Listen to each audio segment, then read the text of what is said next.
ট্রাম্পের শান্তি প্রস্তাবে রাজি হামাস? হাজার হাজার মৃত্যু, পোড়া বারুদের গন্ধ, মৃত্যু ঘণ্টা, এই সমস্ত কিছু থেকে কি মুক্তি পেতে চলেছে গাজা?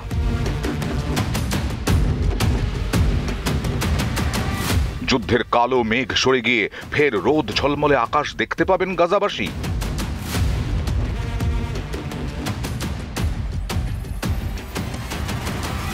2 বছর পূর্ণ হতে চলেছে গাজা যুদ্ধের।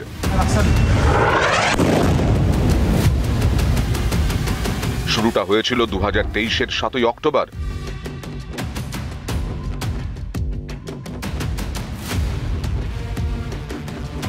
ইসরায়েলে বেনজির হামলা চালায় হামাস। প্রতিশোধ নিতে গাজার বিরুদ্ধে যুদ্ধে নামেন ইসরায়েলের প্রধানমন্ত্রী বেঞ্জামিন নেতানিয়াহু। এই লড়াইয়ে এখনো পর্যন্ত শিশু, নারী সহ প্রাণ গেছে প্রায় 70,000 মানুষের।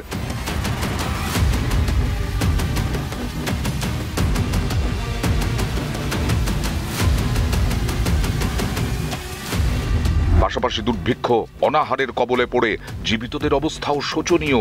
ঘরহারা লক্ষ লক্ষ মানুষ। কিন্তু এবার কি ধ্বংসস্তূপে পরিণত হওয়া গাজায় যুদ্ধের মেঘ সরতে চলেছে?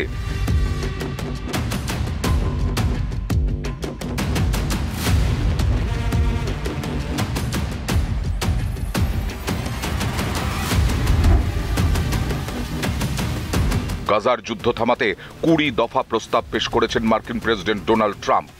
ইসরায়েল তাতে রাজি হয়ে গেলেও হামাস চুপই ছিল। কিন্তু এবার তারাও আমেরিকার শান্তি প্রস্তাব প্রায় মেনেই নিয়েছে।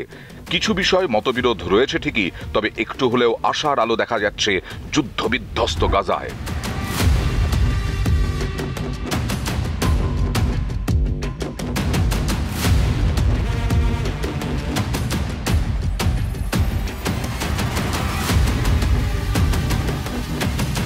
গাজায় যুদ্ধ শুরু হওয়ার পর সর্বশক্তি দিয়ে বন্ধু ইসরায়েলের পাশে ছিল আমেরিকা।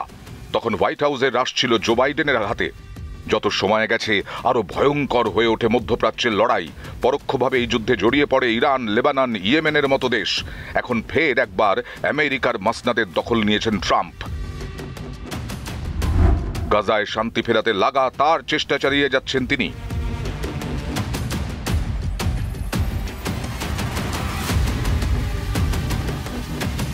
কয়েকদিন আগে গাজার পরিস্থিতি নিয়ে ট্রাম্পের সঙ্গে বিশেষ বৈঠকে বসেন ইসরায়েলের প্রধানমন্ত্রী নেতানিয়াহু। তারপরেই হোয়াইট হাউসের তরফ থেকে 20 দফা পরিকল্পনা প্রকাশ করা হয়। অবিলম্বে সংঘর্ষ বিরতি থেকে শুরু করে গাজায় নতুন সরকার গঠন সহ একাধিক প্রস্তাব পেশ করেন মার্কিন প্রেসিডেন্ট। শুধু তাই নয়, হামাসকে শর্তে রাজি হওয়ার শেষ সময় বেঁধে দিয়ে চরম হুঁশিয়ারি দেন তিনি। সাফ জানিয়ে দেন 5ই অক্টোবর 6টার মধ্যেই শান্তি চুক্তিতে স্বাক্ষর করতে হবে, না হলে হামাসের ওপরে নরক নেমে আসবে।